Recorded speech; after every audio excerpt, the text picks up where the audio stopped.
বন্ধুরা, আজকের আমার ভিডিওর বিষয়বস্তু হলো বেলি ও জুঁই গাছের পরিচর্যা। বেলি ও জুঁই গাছ থেকে সম্পূর্ণ বর্ষাকাল প্রচুর পরিমাণে ফুল পেতে হলে মাত্র কয়েকটা কাজ করতে হবে এবং সম্পূর্ণ ঘরোয়া খাবার প্রয়োগ করতে হবে। যে তরল খাবার প্রয়োগ করে আমার বাগানের প্রত্যেকটা বেলি ও জুঁই গাছে প্রচুর পরিমাণে ফুল ফোটে, তোমাদের বাগানেও কিন্তু এই খাবার প্রয়োগ করে প্রচুর পরিমাণে ফুল ফুটবে। যদি তোমাদের বাগানের বেলি ও জুঁই গাছের কোনো রকম কোনো গ্রোথ না হয়, যদি গাছে কুঁড়ি না আসে, অথবা যদি কুঁড়ি আসেও সেই কুঁড়ি যদি কালো হয়ে শুকিয়ে ঝরে পড়ে, যদি এই ধরনের যে কোনো সমস্যা তোমাদের বাগানের বেলি ও জুঁই গাছে থেকে থাকে, তাহলে আজকের এই ভিডিওটা কিন্তু সম্পূর্ণ তোমাদের জন্য। কারণ আজকের এই ভিডিওতে আমি যে পরিচর্যা দেখাবো, যে টিপসগুলো বলবো এবং যে ঘরোয়া জৈব তরল খাবার প্রয়োগ করা দেখাবো, এই খাবার প্রয়োগ করে এবং এই টিপসগুলো ফলো করে তোমাদের বাগানের প্রত্যেকটা বেলি জুঁই গাছে কিন্তু প্রচুর পরিমাণে ফুল ফুটবে। আজকের এই ভিডিওটা সম্পূর্ণ মনোযোগ দিয়ে দেখার অনুরোধ রইল, একটু স্কিপ করো না, স্কিপ করলে অনেক কিছুই মিস করে ফেলবে। নমস্কার, আমি লাবণী, আমার বাগানে তোমাদের সবাইকে জানাই স্বাগত। প্রথমেই বলবো পয়েন্ট নাম্বার 1, বাগানের বেলি ও জুঁই গাছগুলোর এই সময় কিন্তু আমরা রিপোর্ট করতে পারবো। ঠিক যেমন আমরা ফেব্রুয়ারি মাসে রিপোর্ট করেছিলাম, ঠিক তেমনই কিন্তু আমরা এই বর্ষার শুরুতে আমাদের বাগানের প্রত্যেকটা বেলি জুঁই গাছের রিপোর্ট করতে পারবো। কারণ এই সময় আমাদের বাগানের বেলি জুঁই গাছের অনেক সময় দেখা যায় যে টবের ড্রেনেজ সিস্টেম বন্ধ হয়ে গেছে এবং টবের গাছের যে জল আমরা প্রয়োগ করছি বা বৃষ্টির জল, সেই জল কিন্তু টবের ড্রেনেজ সিস্টেম দিয়ে বাইরে যাচ্ছে না, যার ফলে গাছের পাতা হলুদ হয়ে যাচ্ছে এবং ধীরে ধীরে সম্পূর্ণ গাছ কালো হয়ে শুকিয়ে মারা যাচ্ছে। তো তাই এই সময় কিন্তু আমাদের বাগানের প্রত্যেকটা গাছের যে সমস্ত গাছ ছোট টবে আছে, প্রত্যেকটা গাছকে আমরা রিপোর্ট করতে পারবো। তো রিপোর্ট করার জন্য দেখো, এখানে আমার গাছটা আছে 6 ইঞ্চি টবে, আমি এখানে নিয়েছি একটা 8 ইঞ্চি মাটির টব। তো এখানে 8 ইঞ্চি মাটির টবের মধ্যে দুটো ড্রেনেজ হোল আছে। তো দুটো ড্রেনেজ হোলের মধ্যে আমি দুটো ঢেউ খেলানো খোলামকুচি দিলাম।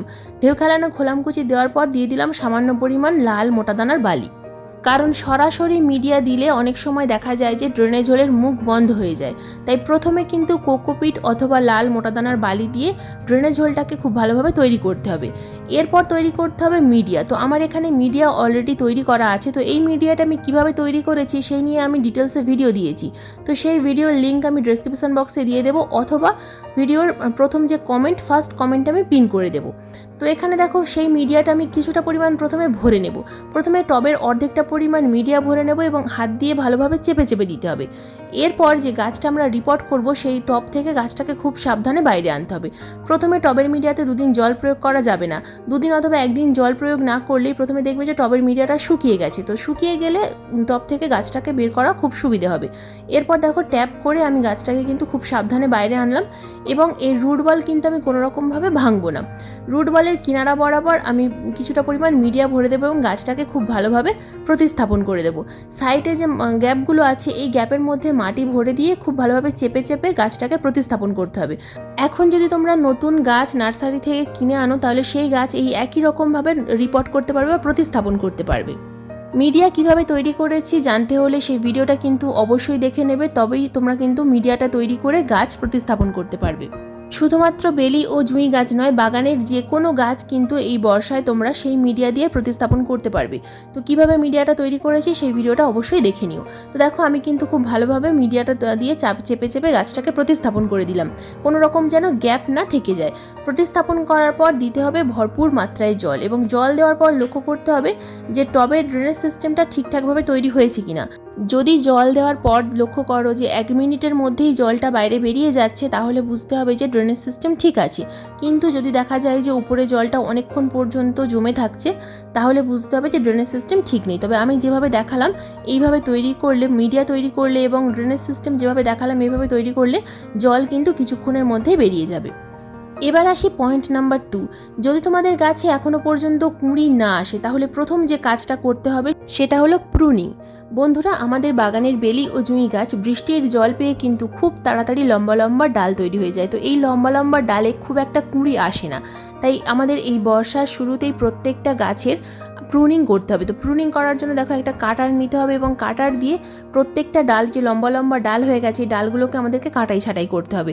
তোমরা এই সময় খুব বেশি হার্ড প্রুনিং করবে না। খুব বেশি হার্ড প্রুনিং করলে অনেক সময় গাছে ফাঙ্গাস প্রবলেম এসে যায়। তো যদি প্রয়োজন হয় অল্প সামান্য কিন্তু হার্ড প্রুনিং তোমরা করতে পারো।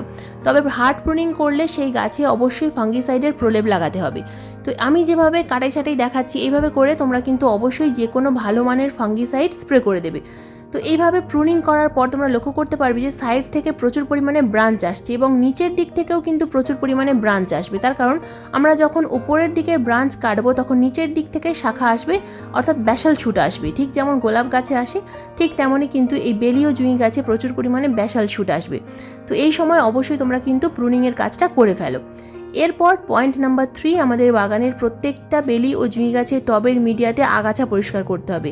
যদি প্রচুর পরিমাণে আগাছা হয়ে থাকে তাহলে আগাছাগুলোকে আগে পরিষ্কার করে ফেলো, না হলে এই বর্ষায় বৃষ্টির জল পেয়ে আগাছাগুলো কিন্তু খুব তাড়াতাড়ি বেড়ে উঠবে এবং আগাছাই গাছের খাবার ভাগ বসাবে। গাছে আমরা যে খাবার দেব সেই খাবার গাছ গ্রহণ করতে পারবে না এবং গাছে কোনো রকম কোনো বৃদ্ধিও হবে না আর গাছে ফুলও আসবে না। পয়েন্ট নাম্বার 4, এই সময় আমাদের প্রত্যেকটা টবের মাটি ভালোভাবে খুশে দিতে হবে। টবের মাটি যেন কোনো রকমভাবে শক্ত হয়ে জমাট বেঁধে না থাকে। টবের মাটি যদি প্রচুর শক্ত হয়ে জমাট বেঁধে থাকে তাহলে আমরা যে খাবার বা জল গাছে প্রয়োগ করব সেই খাবার কিন্তু কিছুতেই নিচের দিকে যাবে না, গাছের শিকড় সেই খাবার বা জল গ্রহণ করতে পারবে না। তাই প্রত্যেক 15 দিন অন্তর অন্তর আমাদের টবের মাটি ভালোভাবে খুশে দিতে হবে। শুধুমাত্র বেলি ও জুঁই গাছ নয়, বাগানের প্রত্যেকটা গাছের টবের মাটি খুব ভালোভাবে খুশে দেওয়ার চেষ্টা করবে। টবের মাটি খুশে দিলে গাছের শিকড়ে আলো বাতাস পৌঁছাবে এবং যার ফলে গাছের বৃদ্ধি খুব ভালো হবে। আর গাছের বৃদ্ধি যত ভালো হবে প্রত্যেকটা নতুন শাখায় প্রচুর পরিমাণে কুঁড়ি আসবে। বন্ধুরা, এবার তৈরি করার পালা ফার্টিলাইজার। তো কিভাবে ঘরোয়া ফার্টিলাইজার আমরা তৈরি করব? যে ফার্টিলাইজার প্রয়োগ করে গাছে প্রচুর পরিমাণে কুঁড়ি তো আসবে এবং সেই কুঁড়িগুলো কালো হয়ে ঝরে পড়বে না। তো এখানে আমি একটা গ্লাস নিয়েছি। এই গ্লাসের মধ্যে প্রথমেই আমরা 1 চামচ পরিমাণ টক দই নেব। দইয়ের মধ্যে আছে প্রচুর পরিমাণে ক্যালসিয়াম, তাছাড়া আরও বিভিন্ন ধরনের মাইক্রোনিউট্রিয়েন্টস আছে যেটা আমাদের গাছের জন্য কিন্তু ভীষণ উপকারী। তো প্রথমে দেখো সামান্য পরিমাণ জল দিয়ে আমি টক দইটাকে একটু গুলে নিলাম। এরপর এই টক দইয়ের মধ্যে আমি দিয়ে দেব 1 চামচ পরিমাণ কালো সরিষার দানার গুঁড়ো। কালো সরিষা অথবা যে হলুদ রঙের সরিষা, যে কোনো একটা সরিষার দানার গুঁড়ো হলেই হবে। তো এখানে দেখো আমি কালো সরিষা নিয়েছি। এই কালো সরিষা প্রথমে কিছুক্ষণ রোদ্দুরে রাখতে হবে, তারপর এই কালো সরিষার দানা মিক্সার গ্রাইন্ডারের মধ্যে দিয়ে মিক্সিতে ভালোভাবে ঘুরিয়ে নেব এবং খুব ভালোভাবে গুঁড়ো করে নেব। দেখো আমার কিন্তু গুঁড়ো করা হয়ে গেছে। তো এই সরিষার গুঁড়ো, আমরা যে সরিষার খোল গাছে ব্যবহার করি, এই বর্ষাকালে কিন্তু সরিষার খোল গাছে দিলে অনেক সময় ফাঙ্গাস প্রবলেম হয়। তাই সরিষার গুঁড়োর পরিবর্তে আমরা যদি এই সরিষার দানার গুঁড়ো ব্যবহার করতে পারি খুব ভালো রেজাল্ট পাবো। তো সরিষার দানা ভালোভাবে গুঁড়ো করে নিয়ে রোদ্দুরে আমরা 2-3 দিন দেবো, তারপর আমরা এটা গাছে ব্যবহার করব। তার কারণ এই সরিষার দানার গুঁড়োর মধ্যে থাকে তেল। তো এই তেলটা রোদ্দুরে রাখলে তেল উড়ে যাবে এবং আমরা এরপর গাছে এটা ব্যবহার করতে পারবো, তা না হলে কিন্তু গাছের ক্ষতি হতে পারে। তো দেখো এখানে আমি 1 চামচ পরিমাণ সরিষার দানার গুঁড়ো টক দইয়ের লিকুইডের সাথে মিশিয়ে নিলাম। তো এর মধ্যে আমি আরও পরিমাণ সাধারণ জল দিয়ে দেবো। তো এখানে এই গ্লাসটার মধ্যে 200 ml জল থাকে। তো এই 200 ml জলের মধ্যে আমি কিন্তু 1 চামচ টক দই এবং 1 চামচ সরিষার দানার গুঁড়ো ভিজিয়ে রেখে দেবো অন্তত 12 ঘন্টার জন্য। তো 12 ঘন্টা ভিজে যাওয়ার পর এটা আমরা কিভাবে গাছে প্রয়োগ করব সেটা অবশ্যই দেখাবো। তো দেখো এটা আমি কিন্তু এইভাবে চাপা দিয়ে ছায়া জায়গায় রেখে দেবো। তো এরপর এটা ভালোভাবে ভিজে যাওয়ার পর এটা আমরা গাছে ব্যবহার করব। তো প্রথমে আমি একটু নাড়িয়ে নিলাম। এরপর একটা অন্য পাত্রের মধ্যে আমি এখানে 800 ml সাধারণ জল নিয়েছি।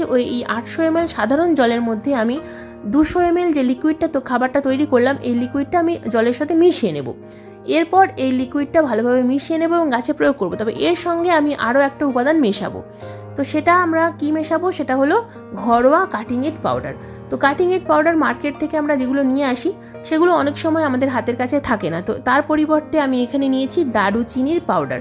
দারুচিনি যেটা আমরা রান্নাঘরে ব্যবহার করি, দারুচিনির পাউডার ভালোভাবে দারুচিনি গুঁড়ো করে নিয়ে আমি পাউডার তৈরি করে স্টোর করে রেখে দিই। তো এটা কিন্তু আমরা আমাদের বাগানের যে কোনো ডাল থেকে চারা তৈরি করার জন্য ব্যবহার করতে পারি।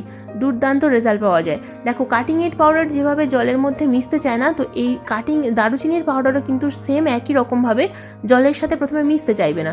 তো একটু সময় নিয়ে আমাদেরকে এটা কিন্তু মিশিয়ে নিতে হবে, তারপর আমরা এটা গাছে ব্যবহার করব। তো দেখো আমি কিন্তু খুব ভালোভাবে মিশিয়ে নিয়েছি। এরপর আমরা যে গ্লাসে আমি প্রথমেই নিয়েছিলাম লিকুইডটা তৈরি করার জন্য, তো সেই একই গ্লাসে অর্থাৎ 200 ml লিকুইড আমরা একটা গাছে, দেখো এটা একটা 6 ইঞ্চি টব। তো এই 6 ইঞ্চি টবে আমরা 1 গ্লাস দিলাম। এরপর 8 ইঞ্চি টবে আমরা 2 গ্লাস পরিমাণ দেব। এইভাবে আমরা প্রত্যেকটা টবেই এই লিকুইড খাবার প্রয়োগ করব। তো এই লিকুইড খাবারের সঙ্গে তোমাদের হাতের কাছে যদি কাঠের ছাই থাকে তাহলে 1/2 চামচ পরিমাণ কাঠের ছাই মিশিয়ে নিয়ে গাছে প্রয়োগ করবে। তাহলে এই বর্ষায় গাছে কোনো রকম কোনো ফাঙ্গাস প্রবলেম হবে না। যদি কাঠের ছাই না থাকে নেওয়ার প্রয়োজন নেই, কিন্তু যদি থাকে তাহলে অবশ্যই কাঠের ছাই মিশিয়ে গাছে প্রয়োগ করবে। এছাড়াও বন্ধুরা, গাছে অবশ্যই তোমরা প্রতি মাসে অন্তত 2বার যে কোনো ভালো মানের মাইক্রোনিউট্রিয়েন্ট স্প্রে করার চেষ্টা করবে। তাহলে দেখবে গাছে কোনো রকম কোনো সমস্যা আসবে না এবং গাছে প্রচুর পরিমাণে কুঁড়ি আসবে। আর সেই কুঁড়িগুলো কিন্তু হলুদ হয়ে কালো হয়ে শুকিয়ে ঝরে পড়বে না। তো বন্ধুরা, এই ছিল জুলাই মাসের আমার বেলি ও জুঁই গাছের পরিচর্যার ভিডিও। আশা করছি এই ভিডিওটা তোমাদের কাজে আসবে। যদি ভালো লাগে এই ভিডিওটা তাহলে একটা লাইক করো, শেয়ার করো, হাইপ করো। চ্যানেলে নতুন বন্ধু হয়ে থাকলে চ্যানেলটাকে সাবস্ক্রাইব করে পাশে বেল আইকনটা প্রেস করে দিও এরকম নিত্য নতুন বাগান সংক্রান্ত ভিডিও দেখার জন্য। আজকের এই ভিডিওটা সম্পূর্ণ মনোযোগ দিয়ে দেখার জন্য তোমাদের সবাইকে জানাই অসংখ্য অসংখ্য ধন্যবাদ।